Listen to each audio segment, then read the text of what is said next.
Welcome to 4C Radio. We are broadcasting from the Media Hub studio at the central campus of Christ University, Bengaluru. If you are looking for a platform centered on communities, commons, climate, and communication, you are in the right place.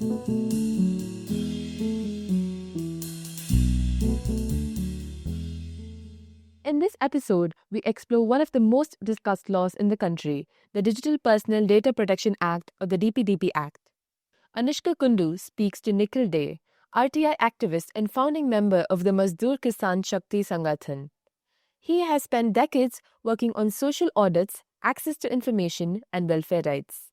In this conversation, he describes why he believes the DPDP Act does not strengthen privacy and also limits the scope of the right to information.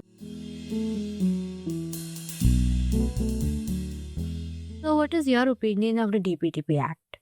I think it's a disaster. The things we've written, Aruna and I, basically it doesn't either protect privacy and it destroys the right to information and the balance between privacy and the right to information. When you speak to people at the grassroots, people who benefit from welfare schemes, what is their reaction there? What do you encounter there? What is their reaction to the DPDP Act? Yeah, so if you ask them DPDP Act, they don't have a clue about it. Some of them who have been made aware say that there should be no amendment to weaken the RTI Act. That they say. But the DPDP Act and all these various terms, data fiduciary, data principle, data breach, consent, those are things that's difficult for them to fully fathom. But in very lay person's language, if you ask them things, see, most of the people we work with, many of them have never been to school and they are beneficiaries, and already digital mediums are excluding them through various means.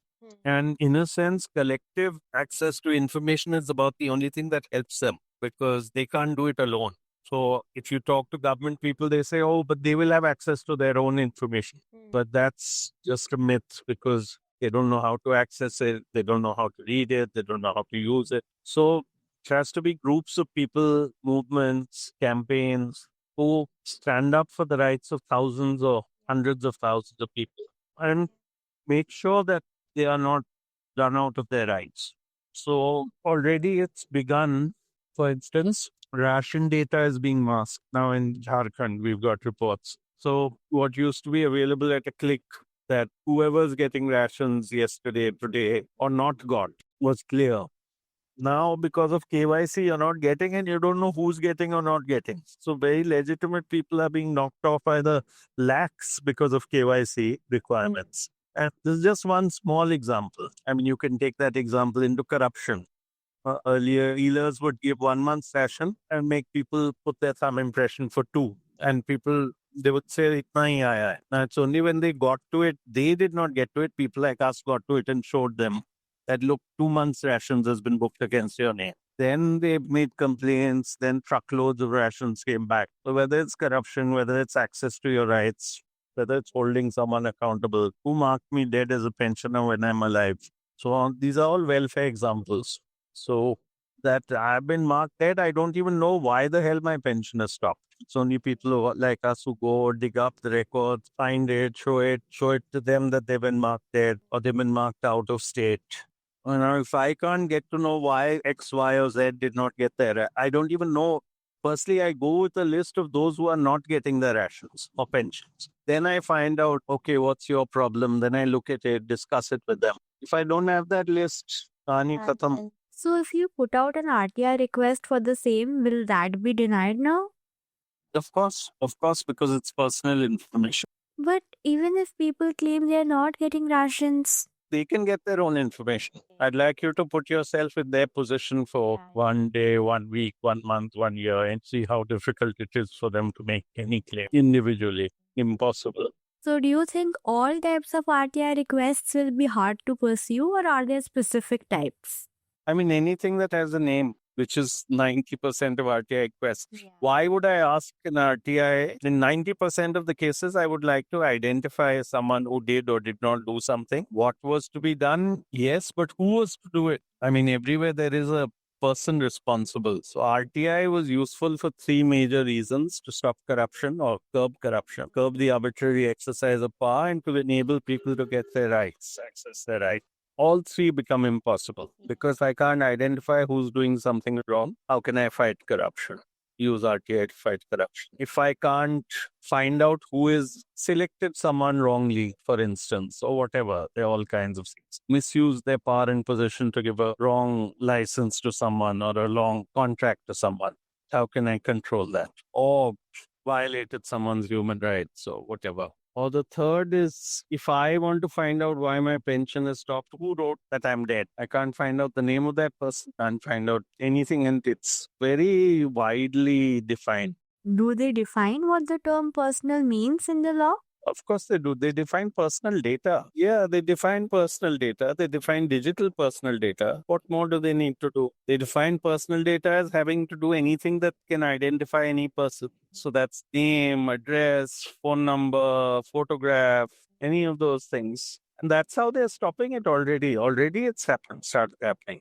People's phone numbers, all public officials' phone numbers are being taken off all over. So, phone number connected with a person. See, they have completely, deliberately confused the personal with the private. Everyone is a person in government. All public servants are persons. Now, if I am doing something completely private in nature, which is what the RTI laws 81J said, if it's completely private in nature, which has nothing, no bearing on public activity and interest, why should anyone get it? That's voyeurism. It's peeping into someone's life. But if it is something that has to do with something public, it's not then personal. It's actually public information. But it is personal because it has to do with a person doing something with public goods, resources, information. So they have completely destroyed the harmony of public information and right to information, and which is also a fundamental right, and the right to privacy, which is also a fundamental right. And we don't oppose the right to privacy. It's just that they're mixing private with personal. So, like you said, we need big mobilizations from large groups of people for the government to take notice. But other than some journalists maybe gathering at the press club, I'm not really seeing people being affected by this or actually caring about it. It's very difficult to understand. It's a very technical law. We've had sessions in places like JNU where PhD students are unable. They say, but don't we want to protect our information and from the Googles and the Facebooks? Of course we do. So that's commercial exploitation of us as data. Then this law should have been made for 15, 20, 30 big data, metadata companies. But it's a law that's being applied to all citizens, all people, all people. And I don't think it's affecting the big metadata companies as much as it's affecting the common people. No, because they know how to take consent. Every time you make a password, every time that you sign on to a cookie, what are we doing? Behind that are 15 pages of consent. So, do you think if no one protests or brings attention to this, over time the culture of filing RTIs amongst journalists is going to just die away? Not just journalists, everyone. Yeah, it will not go away. It is a deliberate attempt to curtail and curb free speech, inquiry, asking of questions, dissent, all that. It's a disastrous law, and it's worse than just the RTI amendment. The RTI amendment doesn't give you access to information. Okay, that's one thing. The rest of the law bans you from using any information without consent of that person. Now, why will someone who's done wrong give consent? Truth is not a defense. Let's say I published wrongly. So there is a provision in the law of defamation. So you can put a defamation case against me that they're just maligning me. This person has done such and such thing. And then I don't get penalized for that. But here, there is no question of whether I'm saying the truth or not. There is no defense, you or whoever, for consent or not. Obviously, they won't give that. If this law remains unchanged, what do you perceive the next 5 years to be like? Yeah, lots of battles, because people see when we fought for the right to information 30 years ago, came into effect 20 years ago, but 30 years ago we started our battle. There was no RTI, but yet people will exercise their birthright over information. I mean, democratic principles, ideas, thoughts, information things are all human nature. Everyone wants to know. You have to know to survive. That's why it is a fundamental right. I mean, you can't express yourself unless you know, and you can't survive unless you can. What is education even, after all? It's a question of knowing, getting access to a lot of information. So yeah, there will be battles. We don't know. It's a very big political tool that's being used. Even the politicians, can you imagine a politician? Okay, in parliament and assemblies, they have privilege and protection. When they go out in a election thing, half their speeches are about their opponents. As per this law, is tricky. Now, it's not that I violate this law several hundred times a day. But it's not that they will get after me every time or get after everyone who violates it, because you take a photograph tomorrow in your class, so I come to address your class, you take a photo.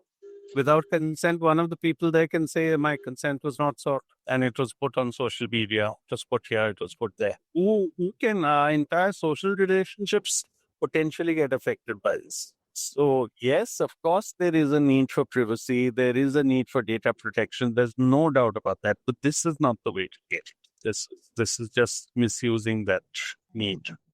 For journalists and activists, this is a negative thing for their profession. But I think corporates are very happy about this. Of course, they're happy because all they have to do is get consent, technicality, and they know they've been getting it for years. I mean, I don't think they're happy. They're happy that there's no real big burden on them. So, if there's a citizen who cares about both privacy and accountability of their government officials, what should they do other than protest? How do they engage with this? So, it's not a question of privacy of government officials. Yeah. Government officials actually, when they're acting on behalf of government, have no private movement. It's all public. Whether or not it's an official secret or not is a different matter. Whether it's confidential or not is a different matter. In their home, in their bedroom, it's totally private, like every citizen is. But if a citizen goes out and digs the road, you think it's private? Absolutely not. It's public. You're digging the road. Or if the one common citizen takes all the water in my village from groundwater, you think that's private? Yeah, or puts up a factory that's going to poison the earth and environment, that's not private either. It's all public. But I can't ask. I can't ask who has a license, what was in the license, what was the inspection done, how did they do it. I can't ask under this law. I can't ask, I can't name. So yeah, it's not, and all of us want privacy. Who doesn't? There isn't a person on earth. That's why both these are very important principles. And that's why that section 8.1J, please read it, and please read the change that was made. A harmony that was created has been destroyed. A harmony it was a provision to protect privacy. And this law has no harmony at all. The only thing is this law empowers the government to take any information it wants from anyone. Do read section 36 of the law, which actually even journalist sources will come to them. They can demand anything. And the law allows the government to reveal any information it likes. So far, this only protects corporates and the government. Yeah, government most of all. It empowers government most of all because government can never get hurt.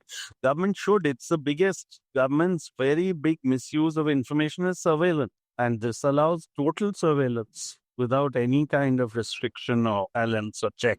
Government most of all, and corporates, because they know that, they are, all my conversation with you, what you buy, what you eat, what you order, what you go, where you sleep, whatever, known may not be by a person, but by that entire machinery that knows how to commercially exploit your data. You think this law is going to stop that? Not at all. So that is something that should have been controlled. It should have been controlled in a far more directed, sophisticated, particular manner. It's only those big ones who can do it actually to that extent. Do you think the recent rollout of the SIR has something to do with the newly notified DPDP rules? DPDP was not amended. DPDP was notified. Not amended. Yeah, SIR. No, I think the SIR would have been a massive disaster. For instance, if you look at what Gyanesh Prakash said, what did he say? He said, do we want our women standing in the booth to be able to see their pictures? Why should we give CCTV? And it took a hell of a lot of effort to finally get the Supreme Court to say, okay, voters lists will be available. The most public data to protect sanctity of election. Of course, voters list should be made available, but tomorrow they will say, no, you can only see if your name is there or not. Then do you think anyone can protect an election from being manipulated? Chance in it. So, yeah, the SIR would have been, I mean, their SIR exercise, which is an insane exercise, in my opinion, because from scratch, recreating a new voters list. So, you will have massive exclusions if you follow your norms. That, again, protect impunity of what you're doing. Do you think the fact that both are happening around the same time has something to do with each other? Yeah, I mean, one will have an influence on the other, but it's all part of the same mindset. I think SIR would have been done regardless, and I think this would have been done regardless. But they're both part of the same pattern. So far, this conversation has been a little bleak. Is there any hope on the road ahead? Hopeless people fight the most bleak circumstances. It is bleak. What can one do? It is a terrible, terrible law. One of the worst I have seen in my time, 40 odd years of work. They told the journalists, we'll give you an FAQ. How can you have an FAQ on a law? You may as well have the FAQ as the law. Forget about laws. I will let you know what I think. It's for the RTI. It's a terrible moment. A person in Biawar kind of told us that's one of the things we've written. It was a very good metaphor. He said that we have this vessel of the RTI as it is. It was being eaten away, but they've put a hole at the bottom of the vessel. So we are still holding the RTI, the frame of the law, but its entire content has been weighed out. At the moment, RTI exists only in theory. Yeah. I mean, after this, it's in theory. See, the thing is, that's why when you say, is there any hope? People will fight. So RTI, even though they have pummeled the RTI, they've tried to weaken it, they have weakened it. People have still been at it because they have no choice but to fight. And they will fight. There are still 6, 7, 8 million people using RTI, even now. So, yeah, in theory, you're right. But in practice, people will keep fighting. And what they've tasted, they will not let go. So I only hope they are the ones who save democracy, always, whatever little we have of it. If you agree with some of the things I've said or most of the things I've said, then please make an effort to also become one of those people who's explaining what is the law, what's the problem with it, what are the issues, and that everyone everywhere. Thank you. Thank you so much. It was a pleasure speaking with you.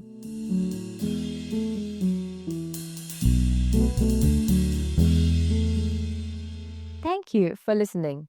This conversation with Nikhil Dey offers an important reminder that both privacy and transparency are fundamental democratic values. The DPDP Act raises questions about access to welfare records and the future of social audit. These issues invite us to think carefully about how laws influence daily life and how citizens can stay informed and engaged. Keep listening, and we'll see you next week. Thank you for tuning in.